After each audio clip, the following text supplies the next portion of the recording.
एक बार फिर अयोध्या के मिल्कीपुर में जीत का दावा किया है। अयोध्या से समाजवादी पार्टी के सांसद, आपको बता दें कि अवधेश प्रसाद के बेटे अजीत प्रसाद पहले से ही प्रत्याशी घोषित हैं। तो मिल्कीपुर के लिए उम्मीदवार 17 जनवरी 2025 तक नामांकन दाखिल कर सकते हैं, लेकिन वर्तमान में चल रहे खरमास के चलते 14 जनवरी तक प्रमुख दलों की नामांकन दाखिल करने की संभावनाएं कम है। बीजेपी भी अपने प्रत्याशी की घोषणा 14 जनवरी तक कर सकती है। रिपोर्ट देखिए।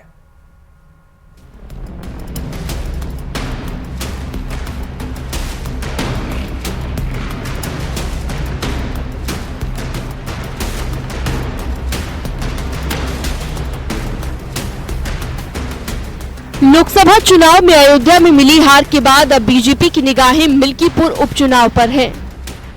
2022 के विधानसभा चुनाव में मिल्कीपुर सीट समाजवादी पार्टी जीती थी, लेकिन अब 2025 के उपचुनाव में बीजेपी ये सीट उससे छीनना चाहती है। बीजेपी प्रत्याशी चयन को लेकर काफी गंभीर है। बीजेपी मिल्कीपुर उपचुनाव में नए चेहरे पर दांव लगा सकती है। मिल्कीपुर का उपचुनाव साल 2022 के चुनाव से बिल्कुल अलग होगा, क्योंकि इसमें बीएसपी और कांग्रेस दोनों मैदान में नहीं है।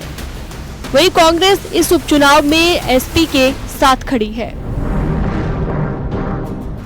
इधर मिल्कीपुर उपचुनाव के लिए 17 जनवरी नामांकन की अंतिम तारीख है। ऐसे में बीजेपी 14 या फिर 15 जनवरी तक मिल्कीपुर उपचुनाव के प्रत्याशी के नाम पर मुहर लगा सकती है। विगत 9 उपचुनावों में भारतीय जनता पार्टी ने 7 विधानसभाओं में विजय दर्ज की है। मिल्कीपुर में भी विजय दर्ज हो, इसके लिए संगठन और सरकार काम कर रहा है। विधानसभा स्तर पर विधानसभा संयोजक और प्रभारी की नियुक्ति की जा चुकी है। बूथ लेवल तक तैयारी चल रही है। डबल इंजन की सरकार के काम को जन जन तक पहुंचाने के लिए कार्यकर्ता एकजुट होकर काम कर रहे हैं। और प्रत्याशी का जहां तक सवाल है, हमारा प्रत्याशी कमल है और जल्दी ही भारतीय जनता पार्टी अपने अधिकृत प्रत्याशी की घोषणा भी कर देगी। समाजवादी पार्टी ने अयोध्या से सांसद अवधेश प्रसाद के बेटे अजीत प्रसाद को मिल्कीपुर उपचुनाव के लिए अपना प्रत्याशी बनाया है।